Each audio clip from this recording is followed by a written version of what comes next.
All right, guys. Got anything?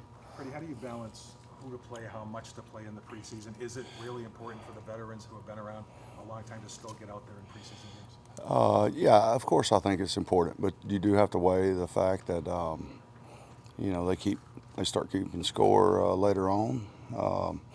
But again, it's not about that for us. I'm adamant when I say that. It's not about the score for us. It's about competing every day, competing every rep, and just trying to get better. And that's one of the things that you do to see where you stand as far as your, against other people. So yeah, I don't know how much importance I put on it, but I know it's important to somebody, and I know if they kick the ball off, it's important to somebody. So we want to make sure we're preparing these guys to compete, because whatever the case, we got to have 11 guys on the field. Freddie, saw you talking to Kurt Warner a little bit today. What's it like for you to have Kurt out here? What are your sort of memories or thoughts on working with him? Yeah, Kurt and I share I'd say a bond. Anybody see? Okay, so let's go back. Talk about when I was with Kurt, when we went to the Super Bowl. We went to some playoffs. So the relationships you form during those stretches, not necessarily the game, but the journey to get there.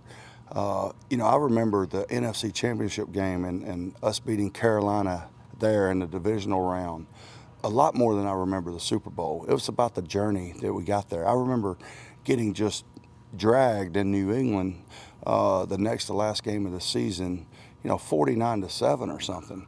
And we were supposed to be a playoff team. But I talk about adversity all the time. That was our adversity. That 49, you get beat 49-7. You get beat on Thanksgiving night, like Philadelphia beat us that year. That's your adversity right there in front of you. So you better keep fighting. And that just lends to the feeling that you have with the people around you that are on this journey with you. And then we got on a roll, and it just happened. We were just in the moment. And most good teams, they just stay in the moment. And that's what we did then. So Kurt and I shared that. Now he had a Super Bowl before Arizona, and he's a good player. But, hell, he's a Hall of Famer. What am I talking about? He's a Hall of Famer, But, it was the journey. And I guarantee you he would say that.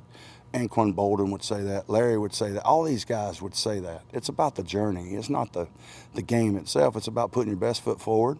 It's about, being the best you can be. It's about playing for each other.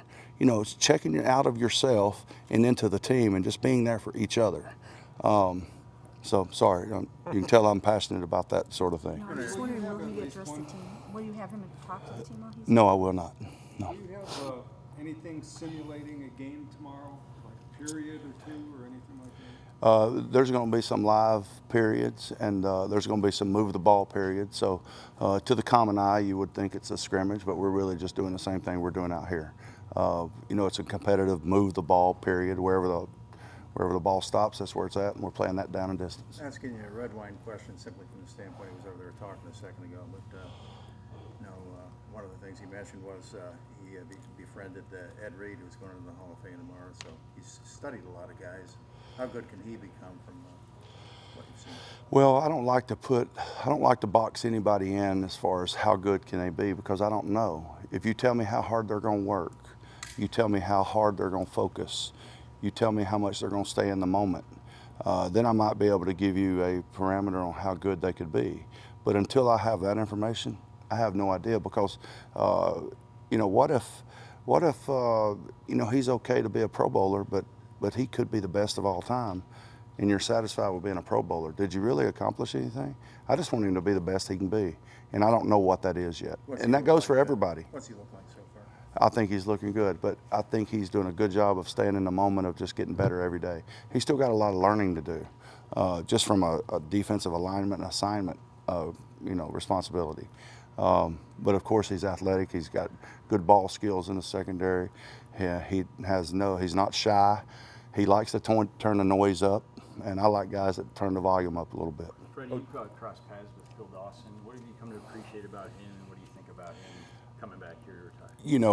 When you talk about a career that spans 20 years, there's so much intestinal fortitude that goes into that, as far as just simply getting up out of the bed every day. And I know Phil was a kicker, and people think kickers have it easy, but that's not the case. I mean, their regimen of training is sometimes harder than other positions, depending on the body that they're dealing with. But I know for him to have the relentless nature of his training, to keep it going. I know how I felt when I was 40 years old, okay? And that wasn't that long ago. And it's about like I feel now. And he's still kicking. You know, he's still kicking at 40 years. I mean, that's incredible. And talk about a great guy, great family, great kids. I respect Phil Dawson just as much for him off the field as I do on the field. A great human being, great family man. He kept things compartmentalized where he knew what was truly important, and he stayed in the moment. You know, if he's at the facility, football was important, but when he was at home, his kids and family were important, and I appreciate that about him more than anything. You spent some time with your specialists today. What do you hope that those young guys take away from that time spent in the conversation? Well, just that. You know, you've got to.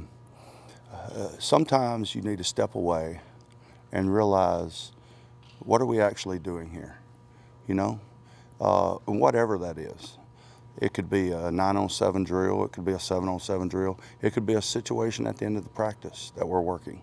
It could be just simply catch the ball and get down so we can call a timeout because the clock's running out. So the same with them. What are we really doing here? Okay? And Phil, to put together 20 years, is one of the best at that. Odell said it's going to take time for him and Baker to get down their timing and chemistry, but now we're a week into camp. Have you seen that growing between those two guys? Yeah, I definitely think so. I think they continue to work. You know, one thing about Odell is he's going to work. He's going to put his time in. He's going to try to get better every rep. He tries to do what I'm preaching. All right, so he's you know, as far as their timing goes, Baker's the same way. He's going to put his time in. He's going to get better every day, and I have no doubt those guys will have it. When he makes a catch like the ones he did the first day of practice, and today the one that looks like kind of underthrown, and he goes back and just grabs it one hand like it's nothing. What about him and his skill level makes him able to make these unbelievable catches? I mean, first of all, did you see me before practice? No. I mean, I made the same catch, and I don't get any attention at all for it. Well, I must have been watching stretches. Yeah, I mean, that's when it was. It was over there. Man. But, you know, receivers, he has a unique ability. His skill set to play the position is unique because he can get he's got incredible ball skills. And the difference between ball skills and good hands is actually getting your hands to the ball, whatever position it is. So the ball could be here, and I need to get my hands to the ball. He has that. A lot of the great wide receivers have that skill set. And then once you get your hands to the ball, can you catch the ball using your hands? He has excellent hands. Then you factor in speed, change of direction, and all those sorts of things, and that's the makeup of a good receiver. Yes. And that's what he is. Yesterday, Monken said he'll play any of the receiver positions. Mm-hmm. I just assumed he did that all his career, but he kind of indicated no, this is new to him. Yeah, I don't really know what he did in his career. I know The idea of using him everywhere. You, Monken, staff. yeah, I don't think Todd should be revealing secrets, but that's facetious, Tony. Don't me and Todd have no problems. Okay, but yeah, we're gonna move our guys around. Jarvis moves around. Odell's gonna move around. All of our guys are gonna move around. All of our guys are gonna know all the positions. That's just, I think you have to succeed like that. Well, your description of like hands catching as it applied to Beckham was Landry's catch late in practice where he kind of shot his hands up at the last split second and snatched the ball out of the air. Is that an example of what you're talking about? Yes, but I would be more talking about as far as ball skills, if the ball's outside the framework of your body. Yeah. So I'm running this way and the ball's here, so I can get my hands back to the ball. Or the ball's a little high, I can get my hands up to the ball. Or the ball's low, I can get my hands down to the ball. Some people can't bend to get their hands to the ball if it's low. But, you know, he has that innate ability to always get his hands to the ball, or at least one of them. Freddie, you talk about playing in the moment. What do you do as a head coach to train that or coach that? Keeping the team in the moment. Is there anything you do that? Well, they have to trust me that I know what I'm talking about, and I have to trust them where their mind is. Sometimes you can indicate where their mind is by how they're performing. So I don't really know. I mean, you keep stressing it. Hopefully they believe you. If they believe you, you've got something. If they don't, then either you have the wrong person or I've got the wrong message. I'm pretty sure my message is right. Freddie, yesterday you mentioned when we were asking you about the scrimmage. Sorry. The result is going to be indicated on the field, whether you're staying in the moment. I don't know if I answered your question, the reason why I came back to you. The result is always, did I do the best I can do on each and every play, or did I look at the scoreboard and say that we were 14 points behind, and I kind of shut it down because there's always next week, or there's always the next play. All right, we want them to play that play, and that's it. Not worry about that scoreboard. Sorry. Yesterday you mentioned you'll do ones versus ones, and you said something like always ones versus ones. I know you don't care about other coaches and everything, but in several training camps, it's almost like it's been a special occasion when it's been ones versus ones. We've seen a lot, ones versus twos and things like that. So why do you want your frontline guys going against each other consistently every day? I guess what's the philosophy there that's different? I don't. Are you trying to build confidence, or are you trying to get better? I don't know. I don't need my horn tooted. So, I think that's how you get better. You get better by going against better people. I mean, that's like a common theme in life, I think. I mean, I don't know. But you're right. I don't care what's happened before. Did you always know when you became a head coach, that's how you do it? Yeah, never a doubt. Because I've seen people do it that I respect in this business. I've seen people that I respect in this business that doesn't allow fighting on the field because that indicates a penalty. It's not. I haven't invented anything. I've just taken what I've learned from some great coaches or players and implemented them. That's all. I think that's what, like, I've never spoken to a group. I've never spoken to Alabama's coaching clinic and Tennessee's coaching. I've never spoken to these clinics and invented anything. It's always things that I've pulled from other people. But you also have to have the lack of ego to realize that you don't know everything. So during the course of your career, you have to be able to learn and be willing to change when needed. And hopefully I've done enough changing as I've started from 1999 in coaching and realized what I thought worked. And that what worked may be different next year than it is this year. It may be different tomorrow than it is this year. That's part of the job description that I have, is to understand what the team needs at the present time. Because if I'm going to ask them to stay in the present, I need to stay in the present. So what do they need right then to make them better? And that changes. I hope that answers your question. Good. Last one here. Go ahead. At one point, you looked at. Stop yelling in his ear. I think you looked at the offensive line and said nobody's been able to block this guy. Talking about Devereaux, he flashed today. Is he showing up throughout camp, and what have you seen from him? I think Devereaux he's trying to get better every day. He really is. He is demonstrating what we're preaching. He's trying to get better every day, and and it showed today. And it has flashed. Not as consistent as it was today, and he was very consistent today, and every time that ball snapped, he was getting after it.